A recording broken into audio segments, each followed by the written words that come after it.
I'm joined by Patrick Thomas. He is a writer from Corning, New York. Thanks for joining me today. Thank you for having me. Of course. Now, some of your work is behind us. This is just some of it. Yes. You have novels, short stories, comic books. You said you're even going to write a children's book. And we'll get into all those works. But first, tell me, when did you first start writing and how did you get into it?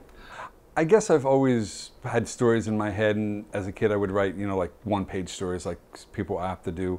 I wrote for the high school newspaper, and I did a column where I did kind of satirical stuff. And in college I wrote for literary magazines, did some short stories and poems, wrote for the college newspaper as well. And then sometime afterwards I thought I'd try and write some short stories, and one of those short stories became my first novel. And then several years later, it was published, and I've been going ever since. So my first book came out in 1997, so almost 20 years. Wow, congratulations. Thank you. Now, did you kind of stick with that satirical and humor theme? Did you branch out? What kind of genres do you like to write about? I do a little bit of everything. I do have a lot of humor, and my Murphy's Law series is about a bar in Manhattan. Okay. That's owned by a leprechaun.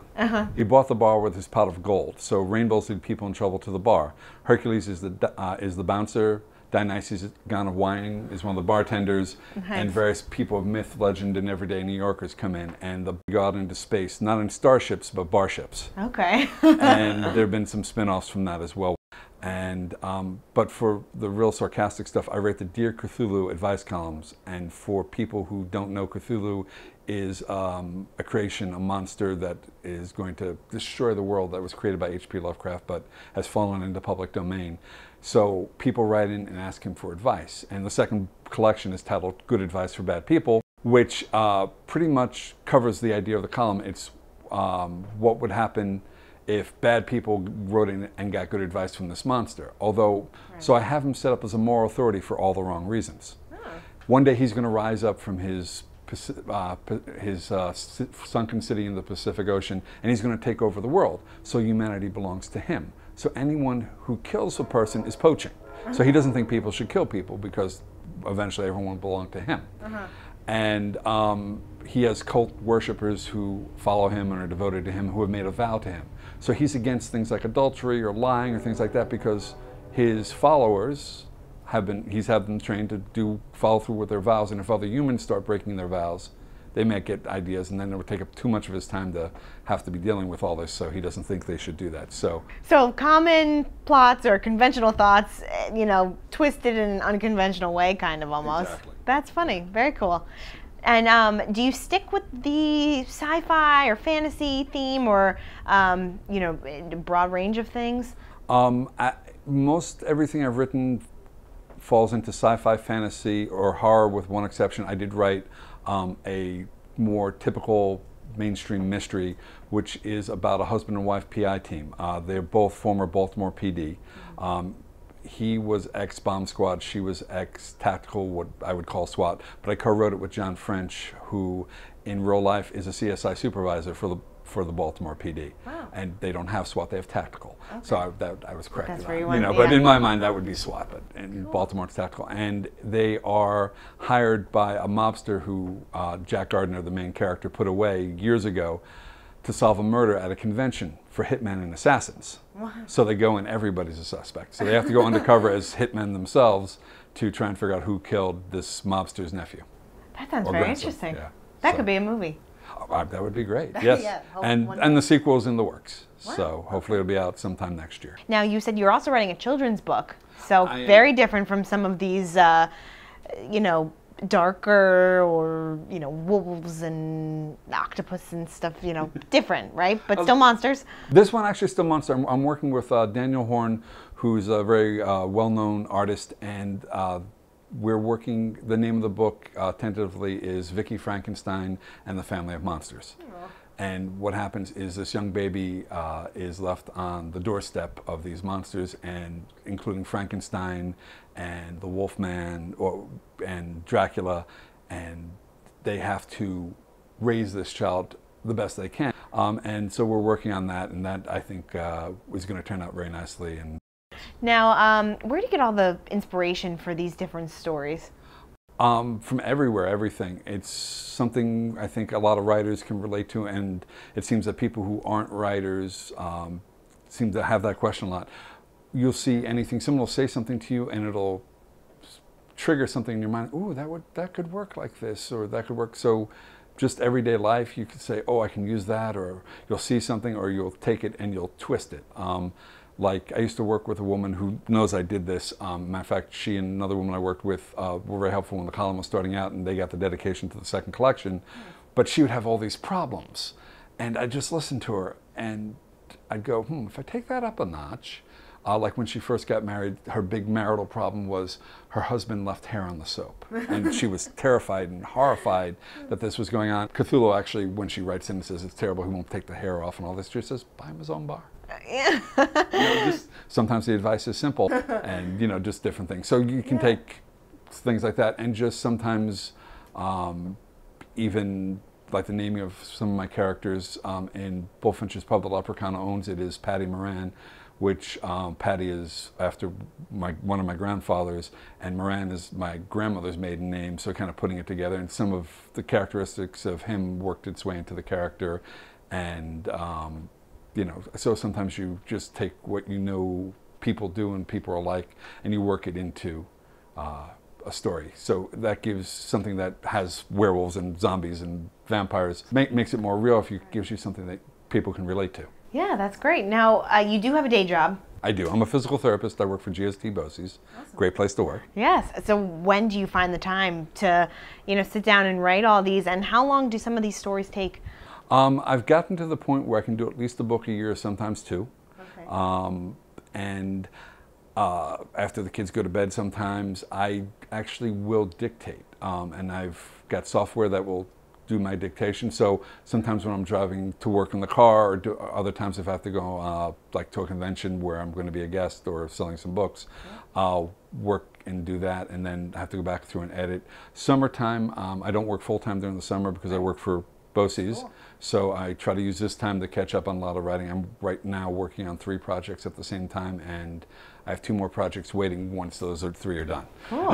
It's a great hobby, and yeah, great way to pair the 2 jobs together. Yeah. Now, you also said that a short film is in the works? Yes, Top Man Productions out of New Jersey has options the rights to one of my stories with Vince Argus, who's a hitman who sold the soul to the devil. The series title with him is Soul for Hire, and they optioned Act of Contrition, which is going to be a short 10-15 minute film, which they're going to start shooting in November. So I'm very excited about that. So, and apparently I may do a cameo where I'm in the background somewhere, I think. Cool. I was going to ask, do you get to be a part of it? Well, I'm invited down there, so hopefully I'll I'll make the cut into the final film. That'd be fun. I don't know. I don't think I have a speaking. So. You never know. You never know. This is true. This interview might launch you. There we go. That would be wonderful. Just kidding. Now, what would you say your main goal is? Do you have something that you hope to accomplish with writing? Is it just something that you really enjoy picking up and doing whenever you have free time? I think it's something that on a, I guess maybe emotional, almost, I don't want to say spiritual, but it's something that it's inside of me, and when I do it, there's a huge sense of accomplishment, especially if I do it well. So writing the stories, creating these worlds where one of the things people have commented about the Murphy's Law books is really horrible things do happen in them.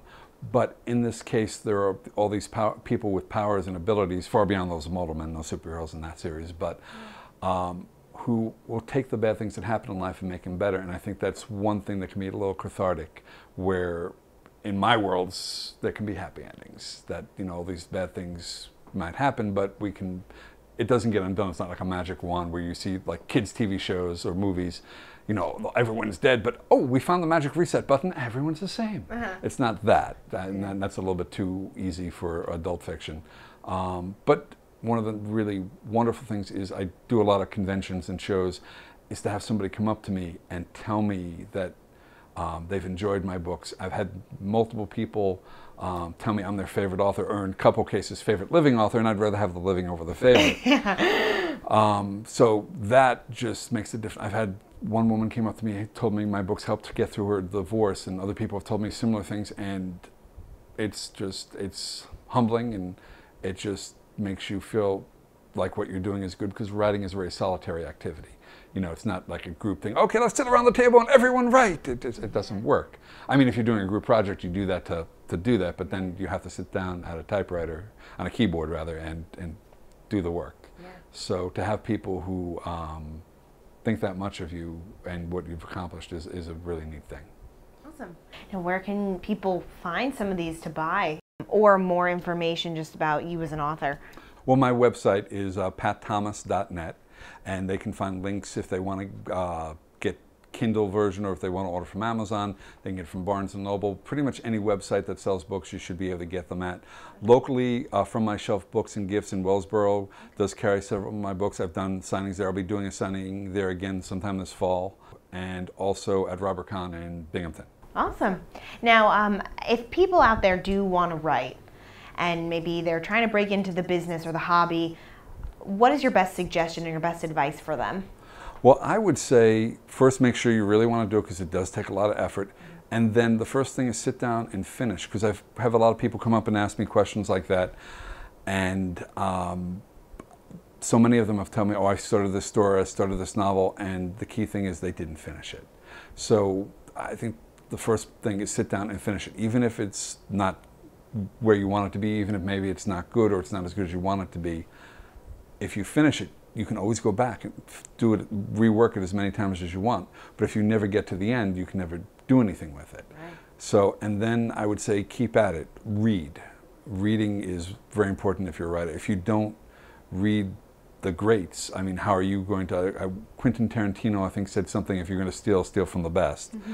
And not that you would necessarily steal the words, but there's a writing exercise that some people do where you try and ape a writer's style just to see how it goes. And by doing that, maybe not for publication, but just for writing exercises, maybe you find your own voice, your own style. And there are people who say you don't find your voice till after 1,000,000 words, and that's a lot of words. So there's writers groups, there are, you know, different books you can read, but I think the important thing is to read and to practice, to write on your own, and write something that you enjoy. You know, even if you can't do anything else with story, if you had enjoyed it, then you've accomplished something. And then hopefully if you enjoy it, someone else will too. Right. So what comes next? Well, I'm always working on projects. Next year is the 20th anniversary of the Murphy's Law series. So that's actually, to me, a pretty big deal. Thank you.